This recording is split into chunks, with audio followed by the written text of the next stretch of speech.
Ini cerita tentang seseorang perempuan bernama Tia yang baru saja pindah ke kota usai mendapatkan pekerjaan. Setelah mencari ke beberapa tempat, akhirnya ia berhasil menemukan salah satu tempat kos yang sesuai dengan isi kantongnya. Meski Tia sempat merasakan ada yang aneh, tapi ia menepis rasa takutnya karena hanya tempat ini satu-satunya yang menawarkan kamar kos dengan harga murah. Ini kunci kamar kosnya ya. Kalau ada apa-apa, hubungi saya. Kamu jangan keluar malam. Iya, makasih Bu. Tia sadar diri, ia juga bukan tipikal orang yang sering keluar malam. Lagi pula, ia baru pindah ke kota ini, sehingga tidak punya teman untuk diajak pergi. Tia menghabiskan sisa malam itu dengan merapikan kamarnya dan asik bermain handphone sambil beristirahat. Tiba-tiba, lampu kamarnya mati.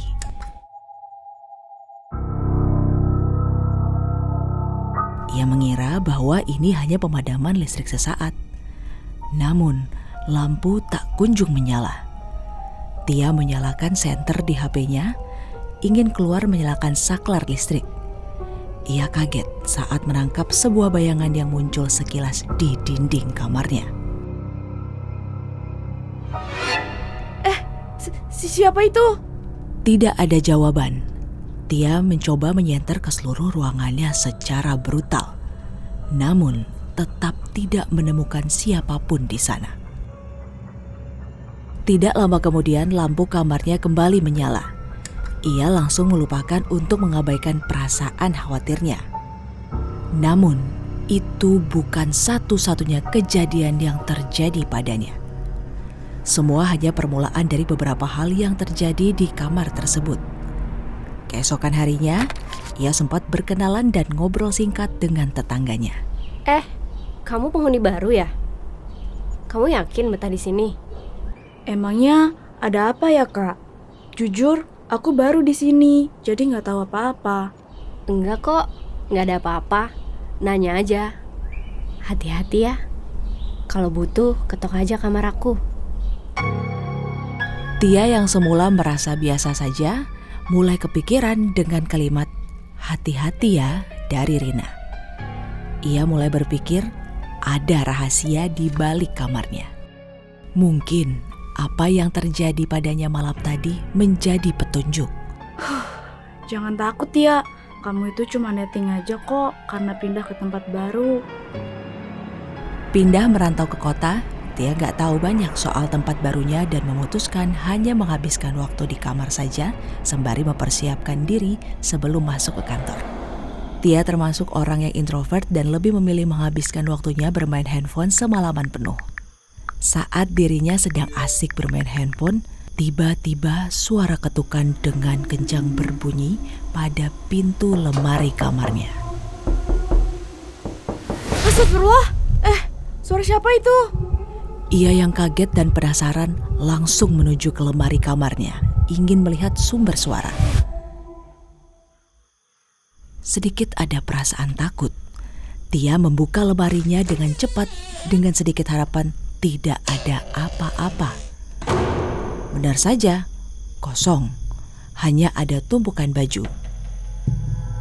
Sejujurnya ia takut, namun berusaha untuk tidak memikirkan kejadian itu dengan fokus pada HP-nya. Handphone yang berada di tangannya terselip dan jatuh ke lantai karena telapak tangannya yang berkeringat. Saat berusaha mengambilnya dari atas kasur, Tia merasakan tangannya seperti menyentuh sesuatu yang dingin, bukan lantai karena teksturnya seperti tangan manusia.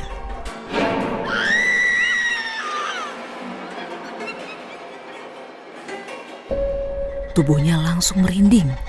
Jelas, Tia ketakutan setengah mati. Ia tidak ingin melihat apa yang ada di bawah.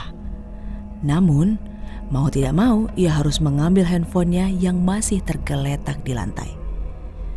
Dengan penuh ketegangan, kepala Tia akhirnya turun dari atas kasur mengambil handphone secara perlahan. Saat kepalanya turun, ia kaget dan terpental ke belakang ketika melihat ada sosok perempuan di bawah kolong kasurnya. Tia langsung kabur keluar kamar kosnya menuju ke kamar Rina meminta bantuan. Rina, Rin, buka pintunya, Rin. Aku minta tolong, Rin. Rina, tolong bukain, Rin. Rina, buka pintunya, Rin. Ia mengetuk pintu dengan keras, namun tidak ada jawaban. Mungkin Rina sedang keluar malam saat itu. Rin, buka pintunya, Rin. Aku minta tolong, Rin. Sebenarnya Tia sudah tidak berani kembali ke kamarnya. Namun tidak ada tempat lain untuknya tidur malam hari ini. Akhirnya dengan berat hati, ia kembali ke kamarnya. Ketika masuk, ia masih mendapati sosok itu. Kini berdiri menghadap ke belakang di ujung kamar tidurnya.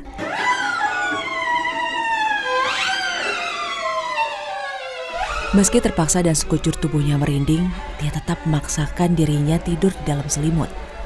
Esok pagi, ia berencana bertanya kepada ibu kos apa yang sebenarnya ada di dalam kamarnya.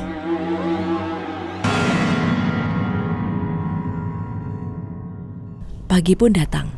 Tia langsung menghampiri ibu kos untuk membongkar rahasia kamarnya. Assalamualaikum, Bu, Ibu tolong buka pintunya, Bu. Aku ingin nanya, Bu. Assalamualaikum, Bu. Ada apa ya? Kenapa sih pagi-pagi udah heboh? Bu, di kamar aku ada sesuatu kan? Kenapa Ibu nggak bilang sama aku? Jujur aja deh, Bu. Kenapa Ibu nggak bilang sih, Bu? Emang kamu lihat apa, Tia? Semalam, aku tuh ngalamin hal aneh, Bu, di kamar. Apa sih yang Ibu sembunyiin? Kamu udah ketemu sama dia? Sebenarnya ada sesuatu yang belum saya bilang ke kamu, Tia. Apa, Bu? Tadi malam tuh aku ketemu sosok perempuan di bawah kasur, tahu? Sosok yang kamu temui itu adalah penghuni kamar sebelumnya. Ia ditemukan meninggal di kamar itu. Sekujur tubuh Tia langsung lemas. Ia tidak percaya dengan apa yang baru saja ia dengar. Tidak heran jika ia mengalami kejadian aneh selama 2 hari berturut-turut.